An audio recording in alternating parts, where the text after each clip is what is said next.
Assalamualaikum warahmatullahi wabarakatuh. Kami dari kelompok 1 beranggotakan Amalia, Fauzia Rahma, Mutimatul Fadilah, Najihatul Munawaroh, dan Widianti akan mempresentasikan tentang pemahaman umum TIK atau Teknologi Informasi dan Komunikasi. Mata kuliah Dasar Teknologi Informasi dan Komunikasi yang diampu oleh Bapak Faisal Hasri MKom.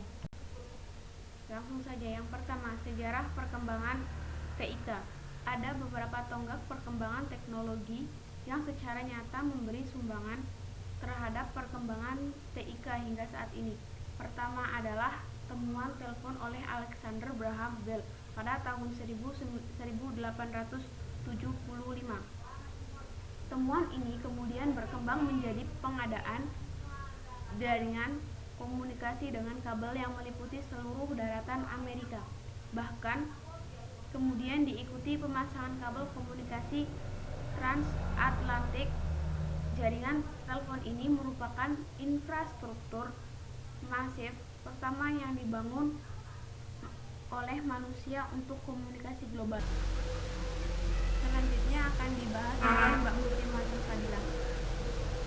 Memasuki abad ke-20, tepatnya antara tahun 1910 sampai 1920, perkembangan TIK ditandai dengan sebuah transmisi suara tanpa kabel melalui siaran radio AM yang pertama. Komunikasi suara tanpa kabel ini pun segera berkembang pesat. Kemudian diikuti pula oleh transmisi audio visual tanpa kabel yang berwujud siaran televisi pada tahun 1940-an. Komputer elektronik juga sebagai wujud perkembangan TIK, beroperasi pertama kali pada tahun 1943, lalu diikuti oleh tahapan miniaturisasi komponen elektronik melalui penemuan transistor pada tahun 1947 dan rangkaian terpadu integratif elektronik pada tahun 1957.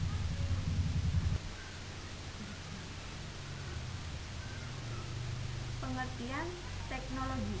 Pengertian teknologi. Kata teknologi berasal dari bahasa Yunani teknologia, tekne yang berarti keahlian, dan logia yang berarti pengetahuan. Dalam pengertian yang sempit, teknologi mengacu pada objek benda yang dipergunakan untuk kemudahan aktivitas manusia, seperti mesin atau perangkat keras. Pengertian teknologi menurut para ahli. Yang pertama, menurut Erik Dyson.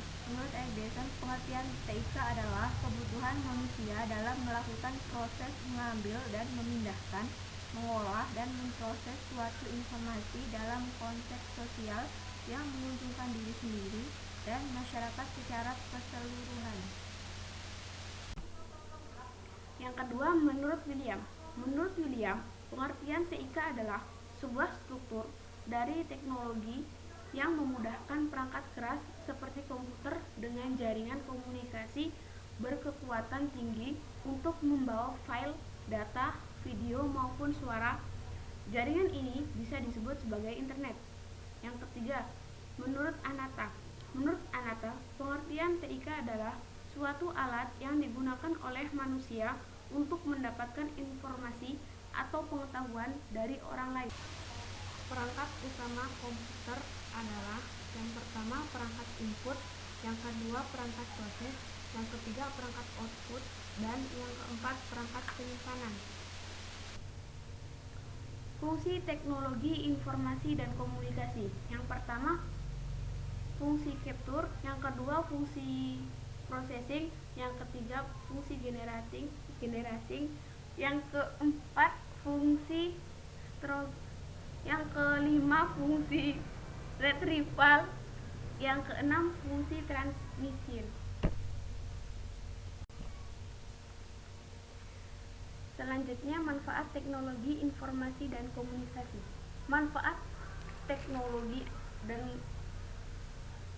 informasi dan komunikasi antara lain, yang pertama sebagai sarana komunikasi, yang kedua sebagai mempermudah proses belajar, yang ketiga media bertukar informasi, yang keempat menghemat biaya, yang kelima meningkatkan produktivitas.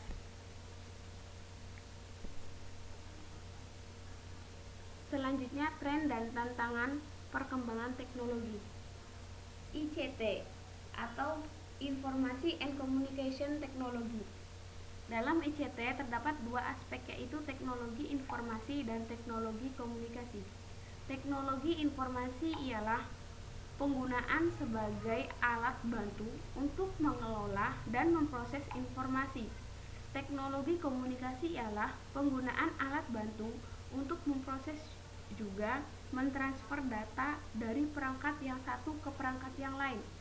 Pada zaman sekarang, ICT sangat berperan dalam aktivitas manusia. Tanpa kita sadari, ada sebagian aktivitas yang kita lakukan atau kerjakan didukung dengan penggunaan ICT. Seiring dengan berkembangnya ICT, manusia dituntut melakukan aktivitas dengan mengoptimalkan sumber daya yang kita miliki sehingga kualitas hidup kita jadi meningkat. Hal ini secara langsung maupun tidak langsung dan tanpa disadari mengubah gaya hidup kita, gaya belajar kita, bekerja maupun bermain. Ada beberapa contoh bidang yang dapat diterapkan dengan penggunaan ICT, antara lain bidang pendidikan, bidang pemerintahan, kesehatan, dan bisnis.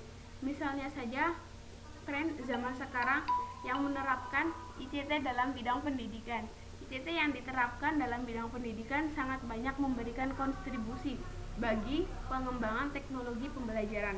Dalam pelaksanaan pembelajaran saat ini, kita akan sering dijumpai dengan pengembangan teknologi yang menyatukan data dengan audio dan video. Cukup sekian penjelasan dari kelompok kami, kurang dan lebihnya mohon maaf.